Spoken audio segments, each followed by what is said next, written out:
Hey Globey, what's the matter? You look sad today. Oh, you're sad because your buddy Pluto is no longer called a planet. Well, that's partially true, but that's no reason to be sad. Pluto is still a planet, just now scientists classify it as a dwarf planet.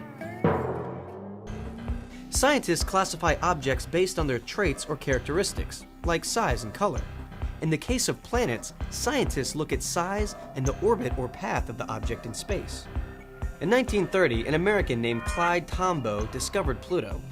At that time, it was classified as the 9th planet in our solar system. Today, though, many astronomers say that Pluto is too small to be accurately called a planet. A lot of people still consider Pluto a planet because they've just grown up knowing it's a planet and hearing that it's a planet. What's happened is we've started to discover other bodies in our solar system that are similar to Pluto, and they're not considered planets yet. So the question was, well, what defines a planet and what doesn't? We've never had a really scientific definition. We've only had a list. So in trying to come up with a scientific definition that encompasses everything we might observe, Pluto didn't quite make the cut. So we decided on 3 little stages. The body has to orbit a star and not another planet. If it orbits another planet, it's the moon. The body has to be big enough, basically, to be spherical. There are a lot of oddly shaped asteroids. They're not big enough to make themselves into a sphere.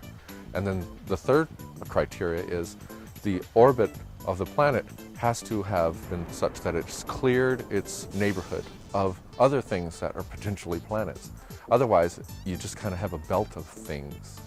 And so Pluto didn't quite meet that criteria because we've learned that beyond Pluto, there's a whole belt called the Kuiper belt of small icy objects like that some are bigger, some are smaller. And since they're there, we consider Pluto to be a member of the Kuiper belt rather than a planet on its own. So we call it a dwarf planet. And beyond the Kuiper belt's the Oort cloud. There's a whole bunch of other bodies out there. And around other stars, we're starting to discover planets, although nothing so small as Pluto or even Earth. So what happened? How did Pluto lose its status as a planet? Well, in 1930, astronomers thought Pluto was much larger than it actually is. In fact, they thought it was the same size as Earth. They looked at how much light was reflecting from the sun and used that to help calculate the size of Pluto. But they were way off in their estimates. One of their mistakes is they thought Pluto's surface was much darker than it actually is. Therefore, they thought it was much bigger. Let's see how that could happen. If you have 2 objects of equal size, the object that is lighter in color is going to reflect more of the sun's light. For example, a dark object, say a hill covered with grass, doesn't reflect as much sunlight as another hill the same size covered in snow. Therefore, a darker object would have to be larger than the lighter object to reflect the same amount of light. Today, astronomers have much more powerful telescopes than they did in 1930.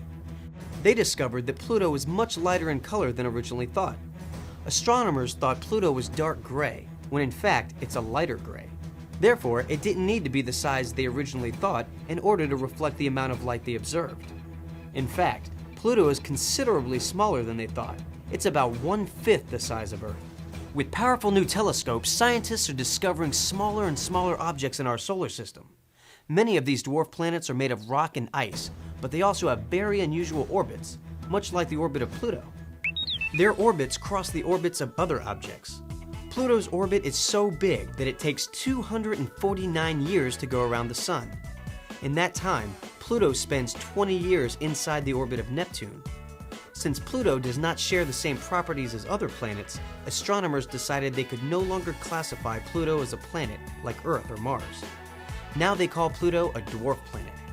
Another reason for changing the status of Pluto as a planet was the discovery of other objects in our solar system beyond Pluto. It forced the question, if Pluto is a planet, then shouldn't these other objects also be called planets? Because Pluto is so small and so far away, it's difficult for scientists to learn a lot about it. Pluto is about 35 times farther from the Sun than the Earth is. On January 19, 2006, NASA launched New Horizons, which is a robotic spacecraft that will fly past Pluto and gather important information that it will then send back to our scientists. New Horizons is the fastest spacecraft to ever leave Earth. After New Horizons was launched, it flew past our moon in just half a day. But Pluto is so far away that even at this very fast speed, it will take 9 years for the spacecraft to reach Pluto. As New Horizons made its journey towards Pluto, it actually began to slow down due to the sun's gravitational pull. But here's something really cool. It flew by Jupiter in February of 2007 and used the planet's gravitational field to increase its speed towards Pluto. New Horizons is part of NASA's New Frontiers mission, which is a series of scientific space missions that will increase our understanding of our solar system. So, Globey, even though Pluto is no longer classified as a major planet, it's still a major source of interest for our scientists. And NASA's New Horizons spacecraft will one day be sending us incredible information on the dwarf planet we call Pluto.